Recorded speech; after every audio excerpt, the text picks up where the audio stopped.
je me moque, mais j'adorerais vraiment revivre cette enfance. Mais ce que j'adorerais revivre dans cette enfance, c'est l'école. J'adorerais vraiment revivre l'école. L'école, ça commence par la maternelle, où nous faisions des dessins tout crevés que nos mères accrochaient sur les frigos. Alors c'était toujours les mêmes dessins. Une maison, un arbre, un soleil. Avec les parents au milieu avec une grosse tête. Je sais pas pourquoi une grosse tête, toujours. Ah, puis on faisait aussi de la peinture sur soi, c'était bien de la peinture sur soi. Enfin, surtout sur soi-même, en fait. Surtout. Puis la maîtresse nous racontait des histoires. Alors moi, le soir, je suis allé voir mon père, je dis, papa, tu me racontes une histoire, s'il te plaît, pour m'endormir.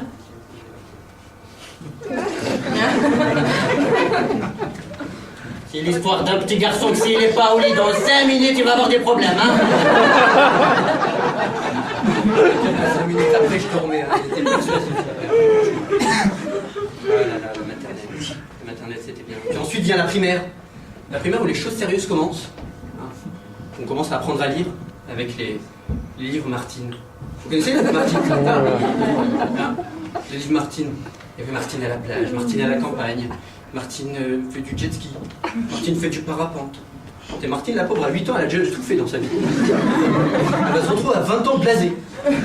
Ça va, Martine? Non, ça va. Non. Regarde, franchement, moi j'ai 20 ans, j'ai tout fait. J'ai fait du jet ski, je suis allée à la campagne, je suis allée à la montagne. Franchement, je suis nulle. Mais non, Martine, t'as pas fait du porno? Ah oui, j'avais pas pensé. Toi, t'es bon, toi. Et plus tard, tu verras des DVD de Martine. Martine à la cave. Martine chez les nudistes. Martine la copine, peut-être, je sais pas. La primaire, c'est l'endroit aussi où tu commences la dictée. Moi, j'avoue, je faisais énormément de fautes. Mais encore avant, les portables n'existaient pas avec les textos. Je vois maintenant ma petite sœur, avec les textos, elle fait 6 fautes sur un même mot. Il y a 4 lettres. Non, mais bon, la primaire, c'est là aussi où on commence à avoir des problèmes.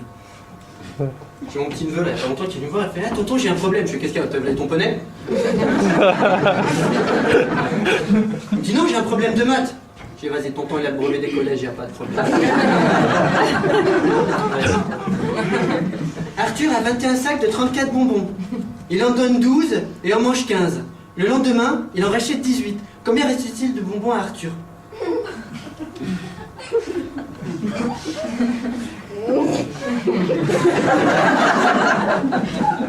Attends, tonton, il réfléchit, ça va. Puis là, la réalité de la chose, c'est que tu comprends rien à un problème de CE1, en fait. Alors t'essaies de trouver une parade. C'est moche, mais t'essaies. Bon, déjà, c'est qui ce Arthur, déjà? C'est qui ce Arthur, déjà? Hein? Comment il s'appelle? C'est pas Arthur. Tu crois que j'ai pas assez, moi, déjà, des problèmes tout seul? Tu m'en rajoutes en plus? Hein? Combien de fois je t'ai dit? Combien de fois de pas fréquenter les gens avec des problèmes? Combien de fois? T'entends combien de fois il t'a dit? Allez, va jouer avec ton poney, laisse-moi tranquille. J'avoue, c'est moche, mais c'est pas que j'ai rien compris. Hein. Voilà. Mais c'est pas le pire, les problèmes, en fait. Le pire, c'est le cadeau pour la fête des pères. Non, franchement, c'est vrai, les enfants, ils font toujours des cadeaux de merde pour la fête des pères. C'est aussi pour ça, donc je veux pas être parent tout de suite. Hein. Attends un peu. Franchement. Non, moi, je serais franc avec mon enfant. Si mon enfant vient me voir, il fait « Mais pourquoi tu portes pas le collier de nouilles que je te offre pour la fête des pères ?»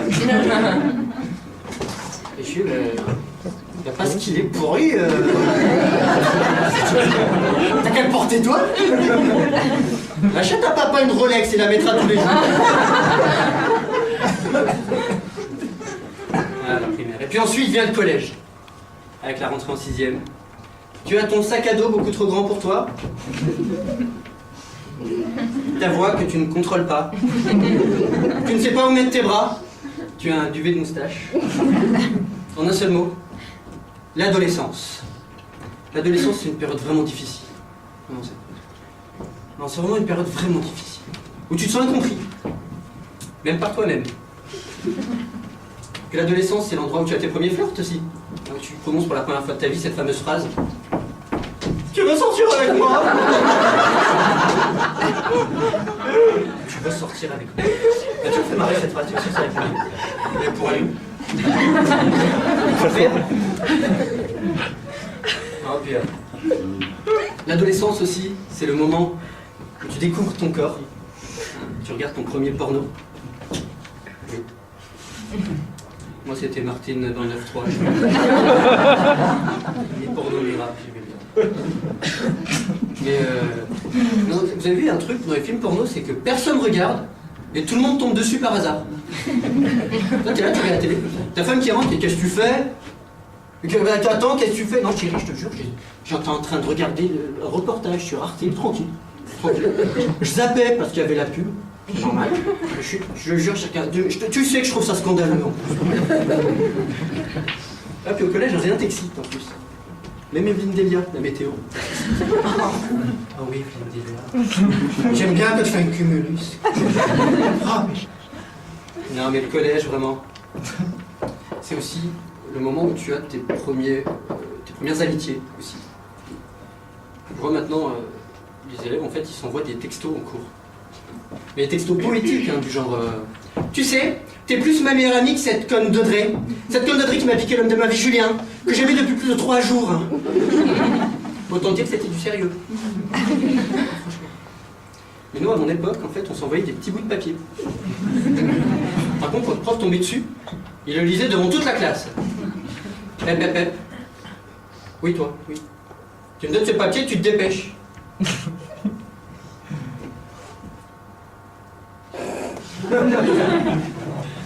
Alors comme ça, Julien, tu veux péter le cul à Chloé? C'est bien, c'est constructif. C'est bien. Tu me le copieras 4000 fois, tiens. On passera longue vie, lui, péter le cul à Chloé. Non, le collège. Le collège, c'était une période vraiment pas facile, mais c'est parce qu'aussi on avait des matières vraiment pas faciles. La techno. Vous vous rappelez la techno, la technologie? La définition de cette matière est très simple. C'est fabriquer un objet qui ne marchera pas et qui de toute façon ne te servira jamais. Alors nous, on avait fabriqué un stop-vol. Un petit objet comme ça, on mettait dans un tiroir. Et quand quelqu'un ouvrait le tiroir, il sonnait. Pas une grosse connerie, ça? Alors qu'un cadenas aurait suffi. Franchement. Ah, puis comme autre matière vraiment pas facile, il y avait la musique. La musique avec la fameuse flûte à bec. Que tes parents ils ont failli te mettre dehors 15 fois quand tu bossais ta flûte. Amine, qu'est-ce que tu fais? Je bosse ma flûte à bon, je croyais que tu tuais le chat. Et vous connaissez vraiment quelqu'un qui a réussi avec la flûte à bec? Genre qui a vendu des millions d'albums, hein?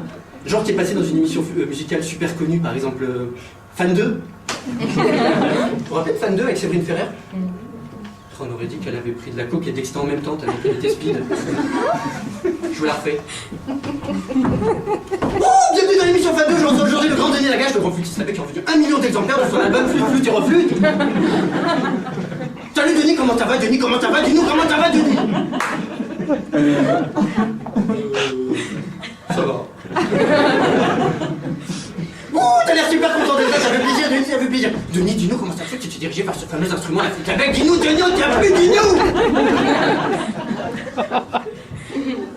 En fait, lorsque je suis rentré en 6e,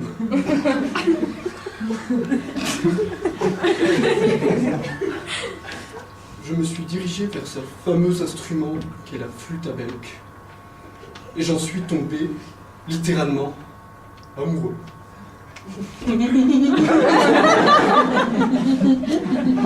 Oh, merci Denis, je rappelle que son CD est dans les bacs, flûte et reflûte. Achetez-le, ne téléchargez pas, ça tue les artistes de télécharger. Voilà, 22 pour aujourd'hui, c'est terminé. Demain, je reçois Jen Ali, la grande chanteuse de emo R&B qui a tenté de mettre fin à ses jours au son tour du rez-de-chaussée. C'est pas bien.